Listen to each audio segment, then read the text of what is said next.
नमस्कार गुरुजनांनो, मी पवार आपल्या सर्वांचे बेसिक टू बेस्ट या यूट्यूब चॅनलवरती स्वागत करतो. तर आज आपण आपल्या चालू घडामोडी या विषयाच्या संदर्भात आजचा दैनिक अंक लोकसत्ता जो काही आहे तर याविषयी सविस्तरपणे चर्चा करणार आहोत. तर आजच्या दैनिक अंक लोकसत्ता यामध्ये आपण आज सुरुवातीला त्यांचं ओव्हरव्ह्यू एक पाहूयात. तर आजच्या विचार या भागामध्ये आपण कुतूहल यामध्ये जो काही एक स्टॉकहोम परिषदेनंतरची पावले या शीर्षकाखाली जो काही लेख आला आहे तर याविषयी सविस्तरपणे चर्चा करणार आहोत. आपल्यासाठी हा लेख महत्त्वाचा यासाठी की आता जे काही पर्यावरण मंत्रालय आणि त्याविषयीचे संबंधित जे कायदे आहेत तर याविषयी सविस्तरपणे आपण आजच्या भागामध्ये जाणून घेणार आहोत. त्यानंतर आपण आज संपादकीय या भागामध्ये गुगलार्पणमस्तु या शीर्षकाखाली जो काही एक लेख आला आहे, आता जे काही गुगलने आपल्या भारतामध्ये गुंतवणूक करण्यासाठी जे काही एक पुढाकार घेतला आहे जिओच्या साथीने, तर याविषयी त्यांचं काय एक मर्म आहे, त्यांचा काय एक उद्देश आहे, तर या सगळ्यांविषयी आपण सविस्तरपणे चर्चा आजच्या या भागामध्ये करणार आहोत. तर आजच्या मूळ भागाला सुरुवात करूयात त्या आजच्या संपादकीय या भागापासून. तर आजच्या संपादकीय भागामध्ये गुगलार्पणमस्तु या शीर्षकाखाली हा जो काही एक लेख आला आहे नवीनच आहोत आणि मोफत, फुकट किंवा स्वस्त अशा आपण जे काही एक उद्दिष्ट आहेत किंवा या कलकृत्यांना भुलणारी जे काही एक नागरिक आहेत किंवा व्यक्ती आहेत ते जास्त करून आपल्याला आज भारतामध्ये जास्त दिसतात आपल्या देशामध्ये. तर याविषयी मूळ मुद्दा असा की माहितीवहन करणाऱ्या जे काही एक माहितीवर मालकी सांगणाऱ्या कंपन्या भारतात येत असताना वैयक्तिक ग्राहकांच्या जे काही एक माहितीवरील मालकीच्या संरक्षणाचा कायदा आपल्याकडे अजूनसुद्धा नाही आहे. आता त्याच अनुषंगाने काय की गुगल, फेसबुक, ॲमेझॉन वगैरेने जरा भारतात काही करतो म्हटले की आपण लगेच होरळून जायची प्रथा सध्या आपल्यात पडलेली दिसते. असे याबाबतचे एक जे की आपण कौतिक करावं असं म्हणतो ते आसपासच्या माध्यमातून त्यांच्यावर स्तुतीसुमने असे उंजळीत घेऊन टपलेलेच असतात. आताही गुगलचे सुंदर पिचाई आणि पंतप्रधान नरेंद्र मोदी यांच्यातील या चर्चेनंतर आणि मुख्य म्हणजे गुगलच्या भारतातील या गुंतवणूक निर्णयानंतर अनेकांच्या चेहऱ्यावर असे निर्माण झालेल्या जे काही एक आनंद लहरी आहेत या अचंबित करणाऱ्या आहेत. कारण अचंबित अशासाठी की आत्मनिर्भरतेच्या घोषणेवरही हे आनंद होणार आणि गुगलसारखीच जे एक संपूर्ण आत्मकेंद्रित कंपनी आपल्या देशात गुंतवणूक करणार ह्या जे काही एक सुगावा आहे तर ते खुश करणारे एक आहेच. आता हे दोन्ही एकाच वेळी कसे असा प्रश्न पाडून घेण्याचा हा काही काळ नाही. कारण काय आहे की हे लक्षात घेऊन या निर्णयाची चिकित्सा करायला हवी. कारण पंतप्रधानांशी झालेल्या चर्चेत डिजिटलायझेशन मोहिमेसाठी भारतात जवळपास 75,000 कोटी रुपये गुंतवणूक करणार असल्याचे जाहीर झाल्यानंतर त्याच्या दुसऱ्याच दिवशी काय की गुगल आपल्या सूचीबद्धतेत नसलेल्या जिओ टेलिकॉममध्ये जवळपास 33,700 कोटी रुपये गुंतवणार असल्याची घोषणा खुद्द मुकेश अंबानी यांनी केली आहे. आता ही बाब पुढे काय वाढवून ठेवली आहे यासाठी पुरेशी अशी सूचक ठरते. कारण यात जाणवणारा पहिला मुद्दा म्हणजे काय की गुगल, फेसबुक आदी ज्या काही आत्ताची गुंतवणूक आणि नरसिंहराव यांच्या पंतप्रधानांच्या काळात झालेली एअरनॉन कंपनीची जी काही आपली ऊर्जा क्षेत्रातील गुंतवणूक यात एक साम्य आहे. आता तो कसा जर आपण याची ऐतिहासिक अशी पार्श्वभूमी पाहिली तर ते अशा पद्धतीने की जे काही एक एअरनॉनच्या निमित्ताने आपल्या ऊर्जा क्षेत्रात परदेशी गुंतवणूक आली, परंतु ती आल्यानंतरही आपल्याकडे या गुंतवणुकीचे नियमन करणारी एक चौकट काही नव्हती. म्हणजेच एअरनॉन कंपनी आपल्या गुंतवणुकीचा परतावा ग्राहकाकडून कसा, कोणत्या दराने वसूल करणार वगैरे काही नियम आपल्याकडे त्यावेळी तयार नव्हते. आता एअरनॉन आल्यानंतर जवळपास 5 वर्षांनी काय झालं की हे नियम तयार करण्यास सुरुवात झाली आणि त्यानंतर तितक्याच वर्षांनी ते अंमलात आले. तोपर्यंत काय की एअरनॉन कंपनीवर गाथा गुंडाळायची वेळ आली होती. असे काही गुगल व फेसबुक यांच्याबाबत होणार नाही. आता या कंपन्या जवळपास काय तेव्हाच्या एअरनॉनपेक्षा कितीतरी प्रबळ आहेत, पण हे साम्य या कंपन्यांपेक्षा आपल्याबाबत आहे. म्हणजे असे की गुगल, फेसबुक वगैरे माहितीवहन करणाऱ्या आणि माहितीवर मालकी सांगणाऱ्या कंपन्या भारतात येत असल्या तरी अद्यापही माहिती महाजालामधील जे काही आपण एक वैयक्तिक ग्राहकांच्या माहितीवर मालकीच्या संरक्षणाचा कायदा आपल्याकडे अजूनही तयार नाही. आता गुगल, फेसबुक या कंपन्या आणि आता बरोबरीला रिलायन्स समूहाची जिओ एकत्र येत असल्याने याचा समग्र विचार हवा. याचे कारण असे की खाजगी किंवा व्यक्तिगत माहिती अधिकाराचा फायदा जो काही यांचा आहे इतक्या वर्षानंतरही आपल्याकडे एक कायदा म्हणून असा काही तयार करू शकलेलं नाही. तर या अनुषंगाने काय की या संदर्भात समित्या आधी नेमल्या गेल्या, त्यावर संसदेत चर्चाही झाली, पण सरकार गोळीबंद कायदा करण्यास अनुकूल नाही. तसं तो केल्यास काय आहे की या कंपन्याकडील जी काही माहिती साठ्यावर दावा सांगून घुसखोरी आणि नागरिकांवर पाळत ठेवायची सोय सरकारला राहणार नाही. आता या उलट काय की या कंपन्या ज्या प्रदेशातून भारतात येऊ इच्छितात त्या अमेरिका, युरोपीय आदी देशात नागरिकांचे जे हितरक्षण करणारे चोख व्यक्तिगत माहिती अधिकार आहेत, त्यामुळे काय की या कंपन्यांवर त्या देश प्रदेशात निर्बंध असे येतच असतात. त्या मानाने काय की भारतात त्यांना एक चांगली मोकळीकच आहे. आता त्यात रिलायन्सची साथ असेल तर या कंपन्यांना अडवण्याची समस्त भारतवर्षात कोणाची हिंमत होण्याची शक्यताच नाही. हा एक मुद्दा झाला. आता दुसरा मुद्दा असा की मक्तेदारीबाबतचा, तो म्हणजे असा की गुगल आगामी 5-7 वर्षात भारतात जवळपास 75,000 कोटी रुपये गुंतवू इच्छितो. त्यानंतर बुधवारी जी काही एक चर्चा झाली ती कंपनी एकट्या जिओ जवळपास 33,000 कोटी रुपये गुंतवणूक करणार असल्याचे मुकेश अंबानी यांनी खुद्द जाहीर केले. आता काही महिन्यापूर्वीच काय फेसबुकने देखील याच कंपनीत साधारण अशाच काही रकमेच्या गुंतवणुकीची घोषणा केली. आता याआधी गुगल भारतात वोडाफोन आयडिया कंपनीत गुंतवणूक करणार असल्याची चर्चा होती. ती शक्यता आता नाही असे अद्याप तरी स्पष्ट झालेले नाही.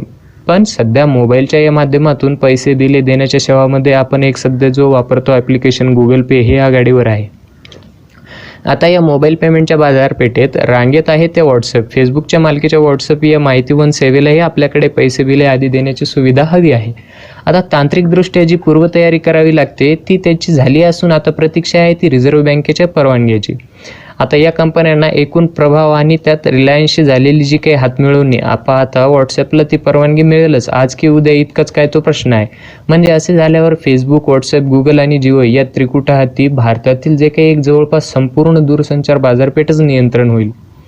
आता ही आत्मनिर्भरता अर्थातच पंतप्रधान मोदी यांना अभिप्रेत नसणार. मग या सगळ्यांचा अर्थ कसा लावायचा हा सुद्धा प्रश्न आहे आणि तितक्याच महत्त्वाचा प्रश्न आहे तो त्यात होरपळून जाण्यासारखे इतके काय आहे याविषयीचा. आता गलवान खोऱ्यातील जे काही एक चीनी घुसखोरीनंतर आपल्या सरकारने जवळपास 59 चीनी ॲप्लिकेशनवरती बंदी घातली. त्यापैकी अनेक ॲप्स हे भारतात लोकप्रिय होते आणि सर्वोच्च सत्ताधाऱ्यांसह अनेकाकडून ती वापरली जात देखील होती. आता त्यावर बंदी घातल्याने काय आहे की टिकटॉक संस्कृतीवर पोहोचल्या गेलेल्यांना सरभर झाल्यासारखे वाटत असणार. आता या बेंडोकी मनोरंजनात मोठे अर्थकारण आहे. त्या अशा पद्धतीने की गुगल वगैरे कंपन्या ज्या काही भारतात येऊ इच्छितात ते या बाजारपेठेवर कब्जा मिळवण्यासाठी किंवा तिचा मोठा हिस्सा मिळवण्यासाठी. आता स्पर्धा आहे ती त्या परदेशी कंपन्यांच्यातच. आता त्यांची सांगड आत्मनिर्भर निर्धाराशी कशी लावायची हा एक प्रश्न असला तरी 130 कोटी भारतीयांपैकी अनेक आजही या मोबाईल बाजारपेठेपासून दूर आहेत. आता त्यांना लवकरात लवकर आपल्या जाळ्यात ओढण्याची एक जी काही गरज गुगल आदी कंपन्यांना आहे. कारण काय आहे की अमेरिका आणि चीन असा दावा करू यांचा असा दावा सुरू झालेला आहे की हाँगकाँग अस्थिर बनलेला आहे आणि काय आहे त्यामुळे होणारे नुकसान शेजारील सिंगापूरातून भरून काढण्याचा प्रयत्न करावा तर तो देश कमालीच्या आर्थिक अशा गर्तेत सापडलेला आहे. आता अशा वेळी भारतासारख्या बाजारातून येण्या वाचून त्यांना काही पर्यायच नाही. आता आपली बाजारपेठ असूनही वयात आलेली नाही आहे आणि ऑनलाईन उद्योगाचे हे जे काही एक नवखेपण या बाजारपेठेत संपलेले नाही. तसेच मोफत फुकट आणि नाही जे एक गेला बाजार अस्वस्थ अशा जे काही परवलीच्या मार्गांनी ही बाजारपेठ जिंकता येते. जिओने त्याचाच आधारे काय केले की आपले बस्ताने भारतामध्ये बसवले आणि या कंपन्यांचाही आता त्याच मार्गाने पुढे जाऊ इच्छितात. आता जे काही अशा नवथर बाजारपेठेस उपयोगकर्त्याचे हक्क, व्यक्तिगत माहितीवर अधिकार, त्यावर होणारे अतिक्रमण असे काही मुद्दे पडत नाहीत. म्हणून या मुद्द्यांची एक जी काही जाणीव आहे ती व्हायच्या आधीच या जागतिक दूरसंचार कंपन्यांना भारताची अधिकाधिक बाजारपेठ काबीज करायची आहे. म्हणून ही सगळी काही आता भारताचे डिजिटलायझेशन वगैरे उदात्त हेतू सांगितले जात असले तरी त्यामुळे उगाच हुरळून जायचे कारण नाही. कारण काय आहे की वस्तुतः पाश्चात्य असे विकसित देशात चर्चा सुरू आहे ती या माहिती तंत्रज्ञान कंपन्यांची वैयक्तिक आयुष्यातील घुसखोरी कशी रोखता येईल याची. तिथपर्यंत आपण अद्याप पोहोचलेलो नाही हे मान्य, पण म्हणून त्याआधी विवेक देखील गुगल आपलं जे काही स्वतःचं विवेक आहे ते देखील आपल्याला गुगलाच्या अर्पण करण्याची काही गरज नाही. तर अशा पद्धतीने आपण आज गुगल अर्पणमस्तु या शीर्षकाखाली जो काही एक लेख आला आहे तर याविषयी सविस्तर जाणून घेतले. यामध्ये मूळ असं की आता जे काही एक गुगल, फेसबुक किंवा व्हॉट्सअप यासारख्या परदेशी जे काही दूरसंचार कंपन्या आपल्या भारतामध्ये गुंतवणूक करू इच्छितात हे एक योग्य, पण जे की आपण आपल्याला जे काही मूलभूत अधिकार, हक्क आणि कर्तव्य आहेत या सगळ्यांच्या याच्यामध्ये आपल्याला हे जे काही आपले एक वैयक्तिक माहिती आहे तर याच्यासाठी एक कोणताही कायदा अजूनही आपल्या घटनेत नाही किंवा तसा तो एक संमतसुद्धा करण्यात आलेला नाही. आता सायबर गुन्हे वगैरे हे तर असे चालतातच, पण ठोस असे पावले किंवा उपाययोजना अजून देखील आपल्या याच्यात केलेल्या नाहीत. त्यामुळे या कंपन्यांना आपल्या इथे येऊन जास्तीत जास्त बाजारपेठ काबीज करून त्यांनी जर याचा गैरफायदा घेतल्यास आपली काय परिस्थिती होऊ शकते याचा एक आवाका आपल्याला या आजच्या लेखामधून एक समजून आला असेल. तर अशी अपेक्षा व्यक्त करतो की आजची चर्चा तुम्हाला नक्कीच आवडली असेल. आता पुढील भागाकडे आपण वळूयात. तेच की आजचा कुतूहल या भागामध्ये आपण स्टॉकहोम परिषदेनंतरची पावले, तर यामध्ये आपण आज सविस्तरपणे चर्चा करणार आहोत. ती आजची पर्यावरण मंत्रालयाची, वन आणि पर्यावरण मंत्रालय या संदर्भात. जवळपास काय आहे की 1980 साली स्वतंत्र पर्यावरण विभागाची स्थापना झाली, ज्याचे रूपांतर 1985 साली वन आणि पर्यावरण मंत्रालयात करण्यात आले. आता यामध्ये काय आहे की याचं जर ऐतिहासिक पार्श्वभूमी आपण बघितली तर भारताला स्वातंत्र्य मिळाल्यानंतरची जी काही पहिली काही वर्ष हे आपले आर्थिक नियोजन, मूलभूत विकास प्रकल्पाची आखणी, कारखाने व उद्योगधंद्यांची उभारणी यास अधिक प्राधान्य देण्यातच गेले. ते साहजिकच होते. त्या काळी पर्यावरण संरक्षण व संवर्धन यावर फारसा गांभीर्याने विचार होत नव्हता. सांडपाणी व्यवस्थापन, सार्वजनिक आरोग्य व स्वच्छता ही मूलभूत कार्य पार पाडण्याची जबाबदारी संबंधित मंत्रालयाकडे होती. आता यामध्ये महाराष्ट्र सरकारचा काय हात असेल तर महाराष्ट्र सरकारने जवळपास 1969 साली स्वतंत्रपणे महाराष्ट्र जल प्रदूषण प्रतिबंध कायदा करून त्याची अंमलबजावणी सुरू केली होती आणि असा कायदा करणारे महाराष्ट्र हे देशातील पहिले राज्य ठरले. आता त्यानंतर काय की 1972 साली आयोजित स्टॉकहोम परिषदेत यांचं जे काही संकल्पसूत्र हे ओनली वन अर्थ म्हणजेच काय की हे वसुदैव कुटुंबकम या भारतीय विचारतत्वाशी जणू मिळते जुळतेच होते. आता काय की पर्यावरणाशी निगडीत सर्व प्रकारच्या समस्या सोडवण्यासाठी जगातील सर्व देशांनी आंतरराष्ट्रीय सीमेची बंधने झुगारून एकत्र यावे, कारण शेवटी मनुष्य प्राण्यांची नाळ एकाच पृथ्वीशी जोडलेली आहे असा या सूत्राचा मतितार्थ असावा. आता स्टॉकहोम परिषदेची काही महिन्याआधी संयुक्त राष्ट्राच्या वतीने या परिषदेच्या जे काही संदर्भात एक मसुदा तयार करण्याची सूचना काही देशांना देण्यात आली.